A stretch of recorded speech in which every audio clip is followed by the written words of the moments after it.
திருவிழாவை கொண்டாடுவோம் புத்தாடை பொங்கலோடு. The Chennai Silks. Let the celebrations begin. Dawn Pictures தயாரிப்பில் ரவி மோகன், சிவகார்த்திகேயன், அதர்வா, ஸ்ரீலீலா நடிப்பில் பராசக்தி வெற்றி நடை போடுகிறது.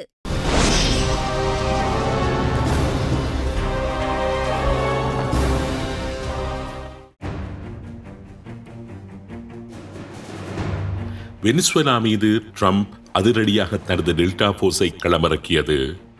அந்த நாட்டின் அதிபரை கைப்பற்றி வந்து அந்த நாட்டின் இறைமையை மீறியது. இவற்றிற்கெல்லாம் ட்ரம்ப் முன்வைத்த நியாயப்பாடு என்னவென்றால், அந்த நாடு போதைப்பொருள் கடத்தலில் ஈடுபட்டு வருகின்றது என்பதுதான்.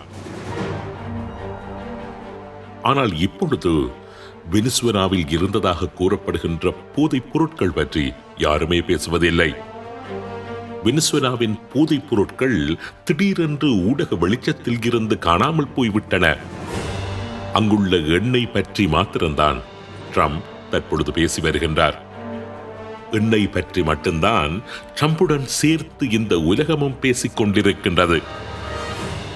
வெனிசுவேலா விடயத்தில் மாத்திரமல்ல, உலகத்தையே ட்ரம்ப் எண்ணெய் கண்கொண்டுதான் தற்பொழுது அளவிட்டு வருகின்றார்.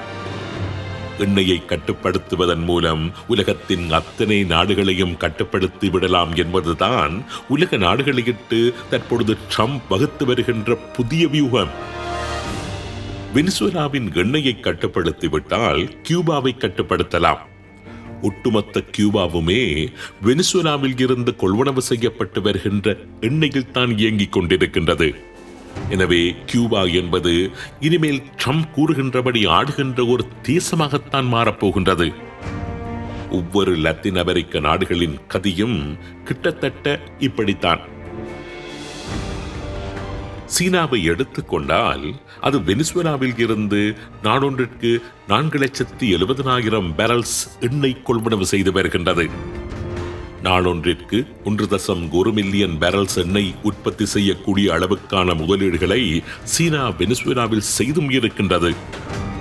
ஆக வெனிசுவேலாவின் எண்ணெய் வளத்தை ட்ரம்ப் கையகப்படுத்தியுள்ளதன் மூலம் சீனாவுக்கும் மிகப்பெரிய பாதிப்பினை ஏற்படுத்தியுள்ளார். மறுபக்கம் ஈரானை எடுத்துக்கொண்டால் ஈரானிடம் இருந்து சீனா நாளொன்றிற்கு 1.4 முதல் 1.9 மில்லியன் பேரல்ஸ் எண்ணெயை கொள்வனவு செய்து வருகின்றது.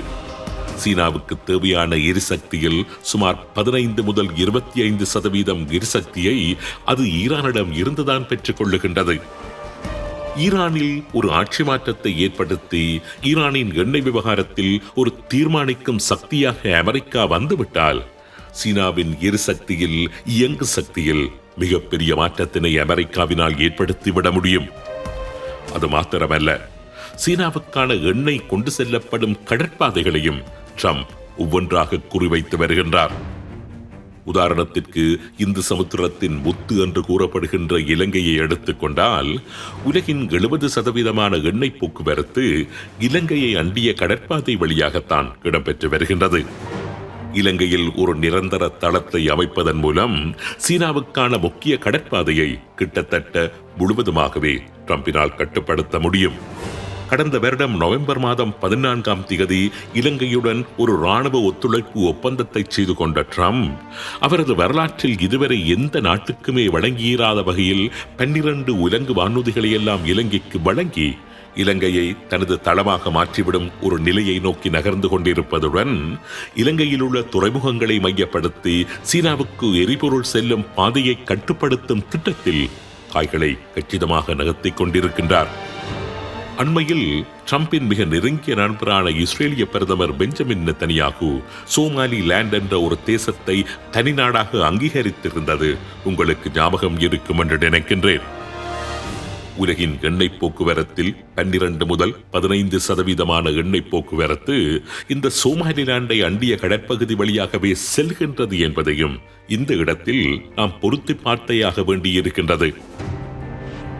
அமெரிக்க அதிபர் டொனால்ட் ட்ரம்ப் எண்ணெயை அடிப்படையாக கொண்டு தற்பொழுது பேயாட்டம் ஆடிக்கொண்டிருப்பதென்பது பெருமடை ஊடகங்களில் அவரது பெயர் பெற வேண்டும் என்பதற்காக அல்ல, மாறாக எண்ணெயை ஆயுதமாக்கி அவர் உலகை கட்டுப்படுத்த விரும்புகின்றார். ஒரு பக்கம் எண்ணெய் வர்த்தகத்தை நேரடியாக தனது கரங்களில் எடுத்து நாடுகளை தான் சொன்னபடி ஆட்டுவிக்க நகர்வெடுக்கின்றார். மறுபக்கம் இந்தியா போன்ற நாடுகளுக்கு எண்ணெயை அடிப்படையாக வைத்து புதிய புதிய வரிகளை எல்லாம் விதித்து அந்த நாடுகளையும், அந்த நாடுகள் எண்ணெய் வாங்குகின்ற ரஷ்யா, ஈரான் போன்ற எண்ணெய் ஏற்றுமதி நாடுகளையும் கட்டுப்படுத்த விளைகின்றார். இந்த இடத்தில் ட்ரம்ப் பற்றிய ஒரு ரகசியத்தை உங்களுடன் பகிர்ந்து கொள்ள விரும்புகின்றேன். டொனால்ட் ட்ரம்ப் அவர் இப்பொழுதுதான் எண்ணெய் பற்றி பேசுகின்றாரா என்றால் நிச்சயம் இல்லை. அவரது இள வயதில் இருந்தே ட்ரம்ப் எண்ணெய் பற்றி பேசி வருகின்றார். அவர் அமெரிக்காவின் ஜனாதிபதியாக வருவதற்கு கனவு காண்பதற்கு முன்னர் இருந்தே அமெரிக்கா எண்ணெய் வர்த்தகத்தில் பொருளீட்டிக் கொள்ள வேண்டும் என்று ஆணித்தரமாக கூறி வந்தவர்தான் ட்ரம்ப். எண்ணெயை அமெரிக்கா ஆயுதமாக்க வேண்டும் என்று ஒரு சாதாரண மனிதனாக அவர் இருந்த காலம் முதற்கொண்டே குரல் எழுப்பி வருகின்றார். 1987 ஆண்டு அவர் ஒரு வர்த்தகனாக இருந்த காலத்திலேயே உலகின் எண்ணெய் விடயத்தில் அமெரிக்கா எடுத்து வருகின்ற நிலைப்பாட்டை அவர் ஒரு பத்திரிகை விளம்பரத்தை வெளியிட்டு கடுமையாக விமர்சித்திருந்தார். அமெரிக்காவுக்கு சொந்தமில்லாத எண்ணெய் கப்பல்களுக்கு அமெரிக்க அரசியல்வாதிகள் அமெரிக்க மக்களின் வரிப்பணத்தில் பாதுகாப்பு வழங்குவதையிட்டு உலகமே கைகொட்டி நகைக்கின்றது என்று விமர்சித்திருந்தார். சவுதி அரேபியா மற்றும் ஜப்பான் போன்ற நாடுகளின் எண்ணெய் வர்த்தகத்திற்கு அமெரிக்கா கைமாறு எதுவும் இல்லாமல் உதவிகள் செய்வதை அவர் அந்த பத்திரிகை விளம்பரத்தில் கிண்டல் அடித்திருந்தார். அப்பொழுது ட்ரம்ப் ஒரு அரசியல்வாதி கூட அல்ல. வளைகுடா யுத்தத்தில் அமெரிக்கா ஈடுபட்டது பற்றி 2011 ஆண்டு தி வால் ஸ்ட்ரீட் ஜேர்னல் பத்திரிகைக்கு அவர் வழங்கிய செவியில் வளைகுடா யுத்தத்தில் ஈடுபட்டதற்கான உண்மையான பயனை அமெரிக்கா அடையவில்லை என்று ட்ரம்ப் குறிப்பிட்டிருந்ததுடன், நானாக இருந்தால் ஈராக்கில் இருந்த எண்ணெய் வளத்தை ஈரான் எடுப்பதற்கு அனுமதித்துவிட்டு அங்கிருந்து வந்திருக்க மாட்டேன். முழுமையான பயனை அமெரிக்கா அடையும் வரைக்கும் அங்கு நின்றுவிட்டுத்தான் ஈராக்கை விட்டு வெளியேறியிருப்பேன் என்று கூறியிருந்தார். லிபியாவில் அமெரிக்கா மனிதாபிமான நடவடிக்கையில் ஈடுபட்ட போது லிபியாவில் இருந்து எண்ணெயை எடுப்பதானால் மாத்திரம்தான் லிபியா விடயத்தில் அமெரிக்கா சம்பந்தப்பட வேண்டும். மனிதாபிமானம் அது இது என்று கூறிக்கொண்டெல்லாம் லிபியா விடயத்தில் அமெரிக்கா சம்பந்தப்படுவது வீணான சிகில் என்று ட்ரம்ப் தெரிவித்திருந்தார். 2016 ஆண்டு ட்ரம்பின் முதலாவது ஜனாதிபதி தேர்தல் பிரச்சாரம் இடம்பெற்ற போது டேக் தி ஆயில் என்ற ட்ரம்பின் அறைகூவல் தான் அந்த தேர்தல் பிரச்சாரத்தின் தாரக மந்திரமாக அமைந்திருந்தது. கமாண்டர் இன் சீஃப் ஃபோரம் 2016 தேர்தல் விவாதத்தின் போது எண்ணெய் பற்றித்தான் ட்ரம்ப் அதிகமாக விவாதித்திருந்தார். நான் எப்பொழுதுமே கூறுவது ஒன்றைத்தான், உலகில் அமெரிக்கா எதனை செய்தாலும் சரி, அமெரிக்கா கால்பதிக்கின்ற நாடுகளில் இருந்து எண்ணெயை எடுத்துவிட்டுத்தான் அமெரிக்கா அதனை செய்ய வேண்டும். நான் ஜனாதிபதியாக வந்தால் இதனைத்தான் செய்வேன் என்று கூறியிருந்தார். ட்ரம்ப் அமெரிக்க ஜனாதிபதியாக வந்ததன் பின்னர் ஒரு செவ்வியின் போது இதற்காக சிரியாவில் அமெரிக்க படைகளை நிறுத்தி வைத்துள்ளீர்கள் என்று கேள்வி எழுப்பப்பட்ட போது அவர் அளித்த பதில் என்ன தெரியுமா? I like oil. அதாவது, நான் எண்ணெயை விரும்புகின்றேன், அதனால் தான் நான் படைகளை சிரியாவில் நிலைநிறுத்தி வைத்துள்ளேன். அமெரிக்க அதிபர் ட்ரம்பை எடுத்துக்கொண்டால் அவரை ஒரு லூஸ் டாக்கர் என்றுதான் ஆரம்பத்தில் மேற்குலக ஊடகங்கள் அடையாளப்படுத்தி வந்தன. எந்தவித வலுவான கருத்தும் இல்லாமல் வாயில் வந்த எதையாவது பேசிவிட்டு செல்கின்ற ஒரு தலைவராகவே ட்ரம்பை கருதி அவர் கூறுகின்ற வார்த்தைகளை வெறும் புன்னகையுடன் கடந்து செல்கின்றவர்களாகத்தான் பெரும்பாலான ஆய்வாளர்கள் இருந்திருக்கின்றார்கள். ஆனால் ஆரம்பம் முதல் ட்ரம்ப் கூறி வந்து பார்வைக்கு முட்டாள்தனமாக, கிறுக்குத்தனமாக, சாத்தியமற்ற பேச்சுக்களாக எமக்கு தோன்றிய அவரது பல பேச்சுக்கள் இன்றைய காலகட்டத்தில் ஒரு வடிவம் பெற்று ட்ரம்ப் கூறியவை அத்தனையும் நடந்துவிடுமோ என்று பார்ப்பவர் மனங்களில் அச்சத்தை ஏற்படுத்துகின்ற பேச்சுக்களாகவே அவை மாறி வருகின்றன. கடந்த வருடம் ட்ரம்ப் பதவிக்கு வருகின்ற போது பனாமாவில் சீன ஆதிக்கம் அதிகம் இருப்பதாகவும் அமெரிக்க ராணுவத்தை அனுப்பி பனாமாவை கைப்பற்றப் போவதாக கூறியிருந்தார். அடித்து பிடித்துக் கொண்டு ஓடி வந்து ட்ரம்பின் கால்களில் விழுந்தது பனாமா. இன்று மருந்துக்கு கூட பனாமாவில் ஒரு சீன நிறுவனம் கிடையாது. வெனிசுவேலாவின் எண்ணெய் வளங்களை அமெரிக்கா கையாளும் என்று கடந்த வருடம் ட்ரம்ப் கூறியிருந்தார். $1 trillion பெறுமதியான வெனிசுவேலாவின் வளம் இப்பொழுது அமெரிக்காவின் கைகளில். ஹமாஸ் கைப்பற்றி வைத்திருக்கின்ற இஸ்ரேலிய பணைய கைதிகளை உடனடியாக விடுவிக்க வேண்டும் என்று பதவிக்கு வந்ததும் வராததுமாக ஹமாஸை எச்சரித்திருந்தார் ட்ரம்ப். டெட் டு அமெரிக்கா என்று கூறிக்கொண்டு கடத்தில் நிற்கின்ற ஹமாஸ் ட்ரம்பின் பேச்சுக்கெல்லாம் செவிசாய்க்குமா என்று அனைவரும் ட்ரம்பை ஒரு நகைச்சுவையாகவே பார்த்தார்கள். ஆனால் ஹமாஸ் தான் பிடித்து வைத்திருந்த பணிய கைதிகளை மாத்திரமல்ல, காசாவில் புதைக்கப்பட்டிருந்த இஸ்ரேலியர்களின் உடல்களை கூட அடித்து பிடித்துக் கொண்டு தேடி எடுத்து இஸ்ரேலிய படைகளிடம் ஒப்படைத்த போதுதான் ட்ரம்பின் பேச்சுக்கு இருக்கின்ற வல்லமை மற்றவர்கள் முன்பு வெளிப்பட்டு நின்றது. காசா யுத்தத்தை நிறுத்தப் போவதாக ட்ரம்ப் கூறினார். ட்ரம்ப் வகுத்த யுத்த நிறுத்தத்திற்கு கட்டுப்பட்டு ஹமாஸும் இஸ்ரேலும் தனது மூர்க்கமான யுத்தத்தை தற்காலிகமாகவாவது நிறுத்திவிட்டன.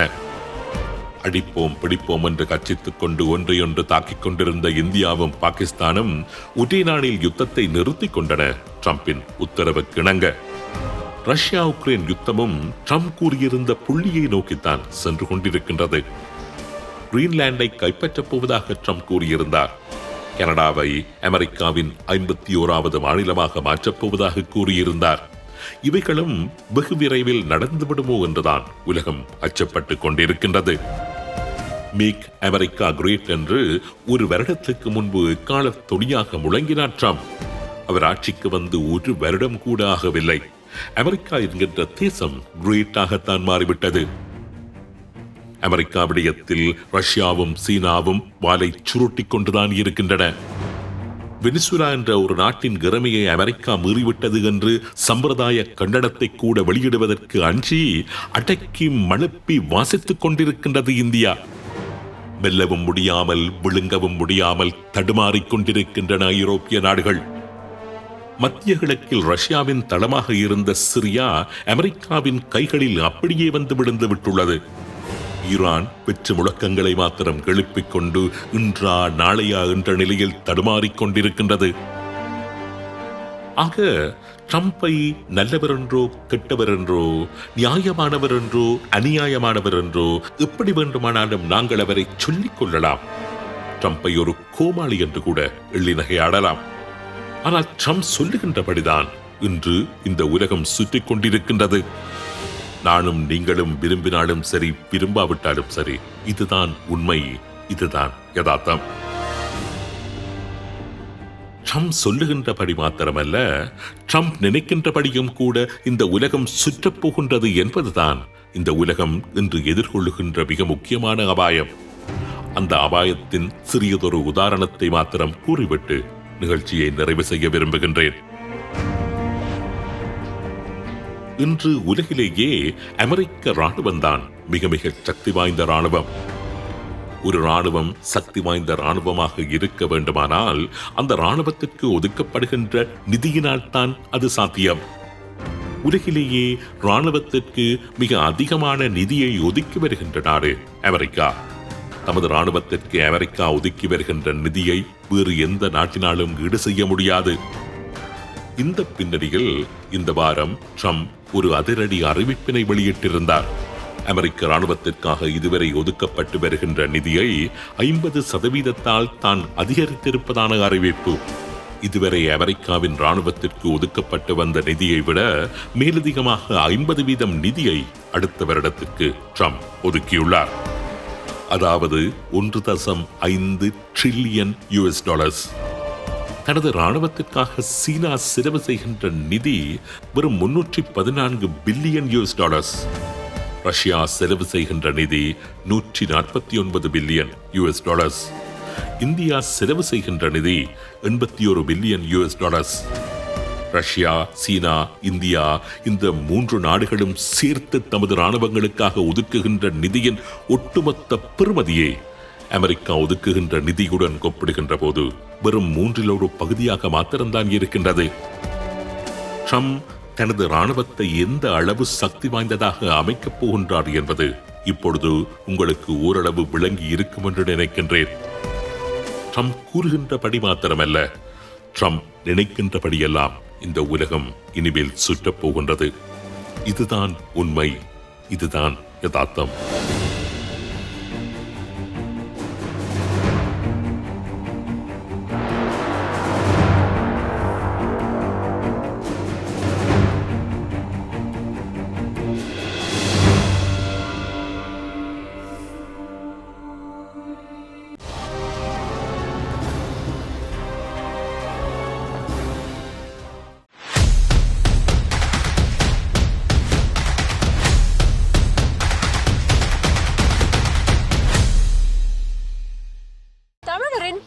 பாரம்பரிய திருவிழாவை கொண்டாடுவோம் புத்தாடை பொங்கலோடு. The Chennai Silks. Let the celebrations begin. Dawn Pictures தயாரிப்பில் ரவி மோகன், சிவகார்த்திகேயன், அதர்வா, ஸ்ரீலீலா நடிப்பில் பராசக்தி வெற்றி நடை போடுகிறது.